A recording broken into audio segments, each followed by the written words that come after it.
Assalamualaikum warahmatullahi wabarakatuh. Berjumpa lagi, saya Hanif Faisal, calon guru penggerak Angkatan 8 Kota Banda Aceh. Kali ini saya tidak sendiri, saya ditemani oleh Ibu Nadia. Beliau ini adalah guru SD Negeri 5 kelas 5 Kota Banda Aceh. Assalamualaikum Bu Nadia. Waalaikumsalam Pak Faisal.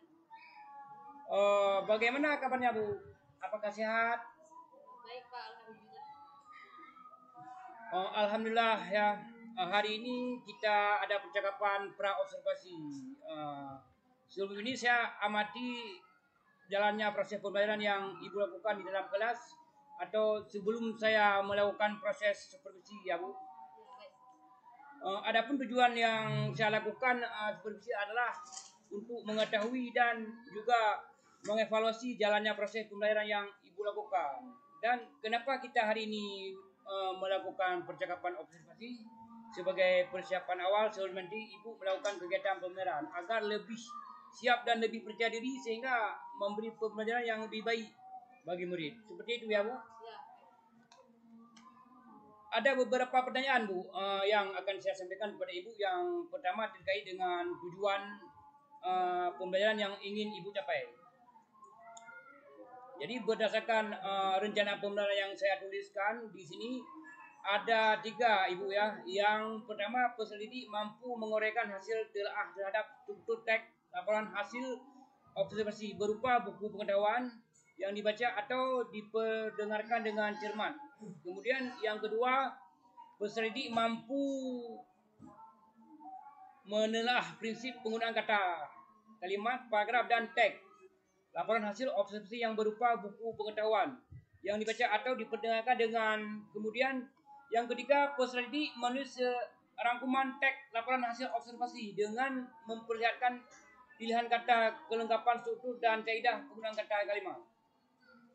Nah, baik, ada 3 tujuan pembelajaran yang ingin Ibu capai. Nah, bagaimana dengan area pengembangan yang ingin Ibu capai, yang ingin Ibu lakukan saat observasi? Pak, kayaknya ini Nadia yang bilang. Apa? Betul. Selanjut. Jadi berdasarkan rancangan pembelajaran yang saya lakukan di kelas, jadi ada 2 yang saya capai untuk dikembangkan. Ya, ada pengetahuan, ada keterampilan. Jadi untuk pengetahuannya itu, untuk pengetahuannya itu saya bagaimana siswa itu menguraikan hasil telaah terhadap struktur tes laporan hasil observasi. Itu pengetahuannya. Kalau keterampilannya menulisnya, bagaimana siswa itu mandiri, bekerja sendiri, lebih mandiri, keterampilan menulis. Baik, ada 3 tujuan pembelajaran yang ingin Ibu capai. Nah, bagaimana dengan area pengembangan yang ingin Ibu capai dan ingin Ibu lakukan saat observasi Ibu? Area pengembangannya seperti tadi Pak, ada 2. Area pengembangan tidak lepas dari pengetahuan dan keterampilan, tidak lepas juga dari sikap siswa. Jadi pengetahuan dimulai dari sikap, pengetahuan kemudian keterampilan. Kalau sikap ya sehari-harinya, ya adabnya di kelas. Kalau pengetahuan lebih ke kemampuan siswa dalam memahami pelajaran. Keterampilan bagaimana dia bisa kreatif, mandiri, menulis sendiri.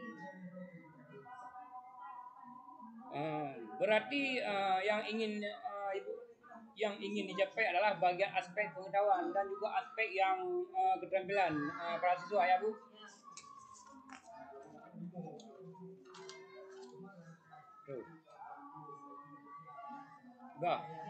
Saya ingin mendengar Bu, bagaimana rancangan pembelajaran yang ingin Ibu terapkan di dalam kelas? Mungkin dari strategi pembelajaran, model pembelajaran yang, atau dari metode pembelajarannya. Kalau strateginya itu saya menggunakan strategi pelajaran berdiferensiasi. Kemudian saya sesuaikan dengan kesiapan belajar siswa dan saya integrasikan ke dalam pembelajaran sosial emosional siswa. Oh, PPL ya Bu. Ya, itu kalau metodenya PPL. Baik Bu. Jadi rencana yang akan Ibu terapkan dalam kelas menggunakan strategi pembelajaran berdiferensi yang diintegrasikan dengan pembelajaran sosial emosional.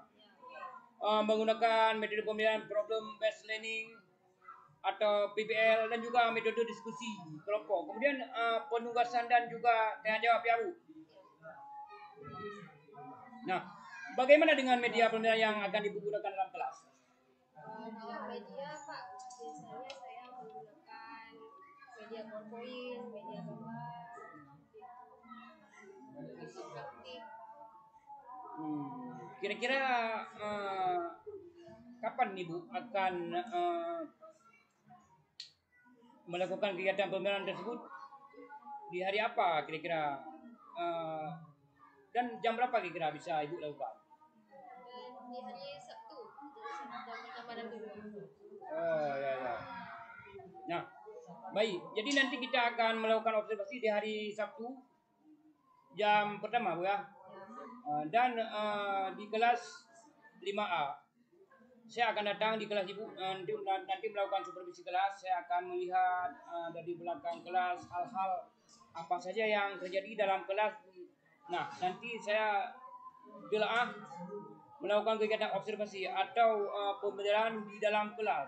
Kita akan adakan percakapan pra-observasi yang nantinya akan didampingi oleh pengajar praktik itu ya. Nah, sebelum kita akhiri, kira-kira apa yang Ibu dapat dari percakapan kita hari ini?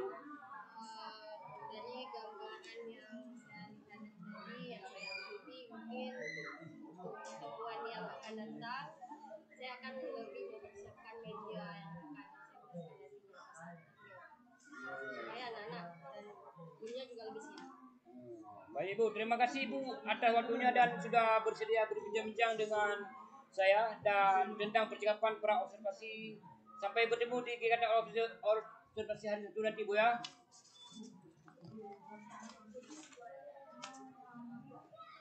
Demikianlah percakapan kami dengan Ibu Nadia ini.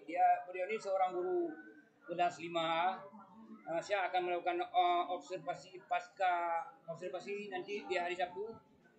Semoga berjalan dengan sukses dan lancar. Wassalamualaikum warahmatullahi wabarakatuh.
Halo padunggo. Ada yang kan?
berarti namanya produksi.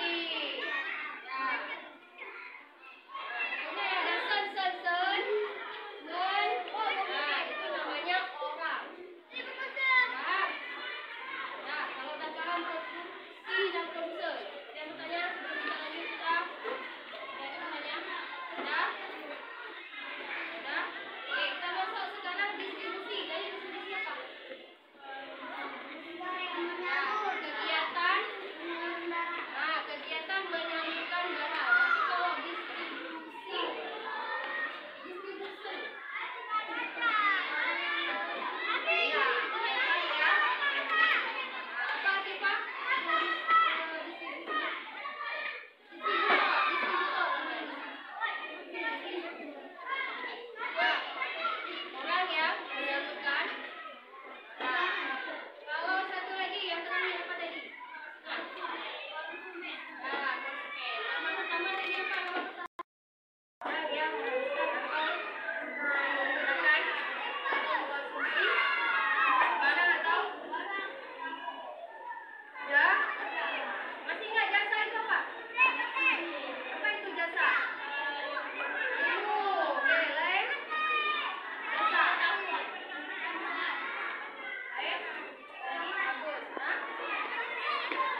Berjumpa kembali Ibu dengan percakapan pasca observasi bersama Ibu kemarin.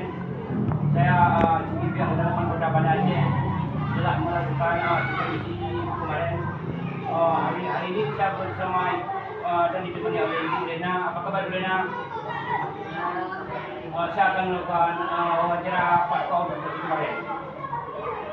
Kemudian yang merupakan tugas saya selaku Cikgu untuk mengupload bahan itu ke LMS.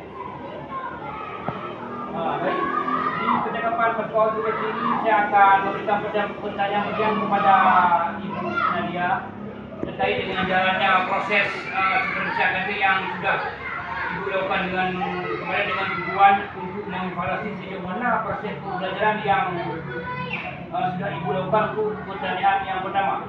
Ya. Bagaimana Ibu perasaan Ibu terkait dengan kegiatan observasi yang sudah berlangsung? Sedikit merasa legam yang sedikit karena ini biasa. Ya, alhamdulillah. Baik, alhamdulillah sudah berjalan dengan lancar.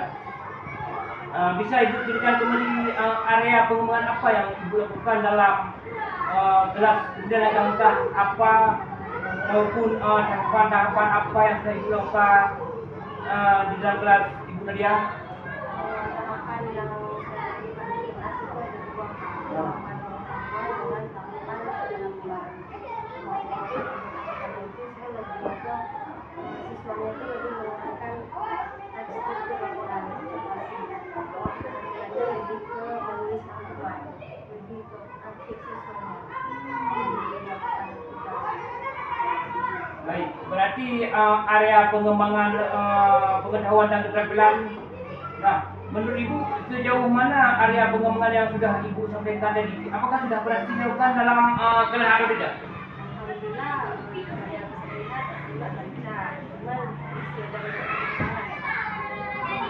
Baik, berarti Ibu sudah melakukan dengan baik dan berjalan dengan sesuai apa yang diharapkan. Tapi masih ada kekurangan. Nah, menurut Ibu apa sih kekurangan yang mungkin atau kendala yang Ibu hadapi pada saat melakukan proses pembelajaran jarak jauh?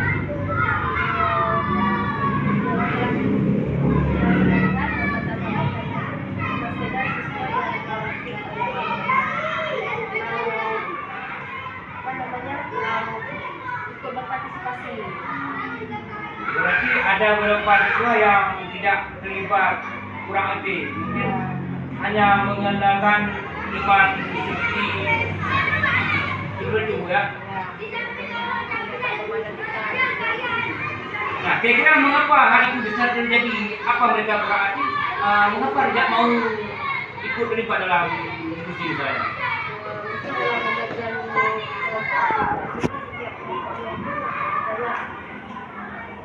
gaya belajar siswa itu banyak yang berbeda-beda. Tidak sesuai dengan sama. Siswa bila mungkin apabila saya atur sesuai gaya belajarnya mungkin masih nyaman siswanya. Jadi itu rencana ke depan ya. Pada proses pembelajaran ke depan Ibu akan menyesuaikan dengan peran mereka menggunakan gaya belajar masing-masing. Ada gaya belajar visual, menggunakan gaya belajar auditori, dan menggunakan gaya belajar kinestetik. Seperti itu Bu ya. Nah, mudah-mudahan yang Ibu rencanakan dapat terrealisasi dan pada saat proses pembelajaran yang lebih baik lagi dibandingkan dengan pembelajaran yang Bu. Saya tunggu nantinya cita-cita Ibu tadi apakah bisa terrealisasi kira-kira kapan ya Bu? Cita-cita Ibu itu bisa terrealisasi atau tidak? Atau kira-kira kapan Ibu ada waktu ini?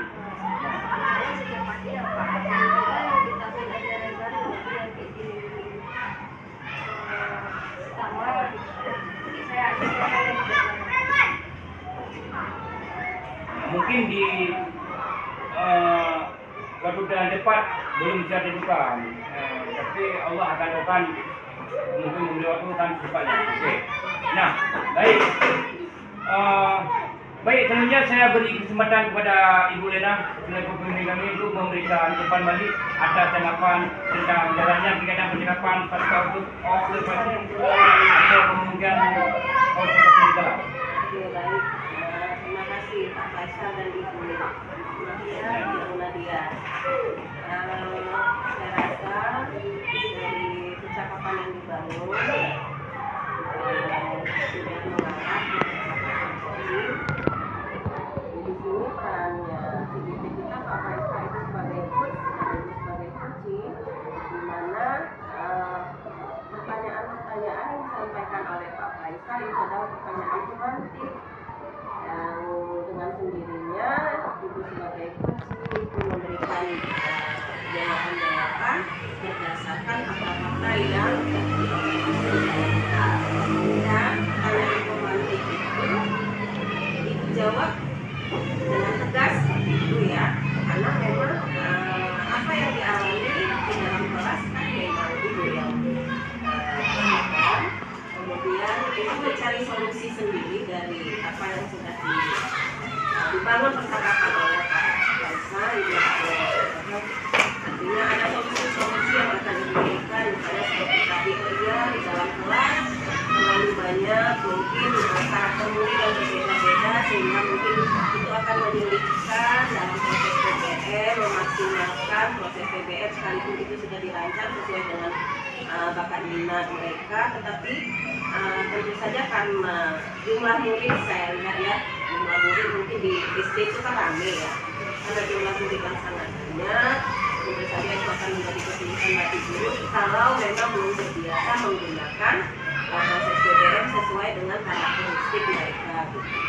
Jadi nanti Ibu selama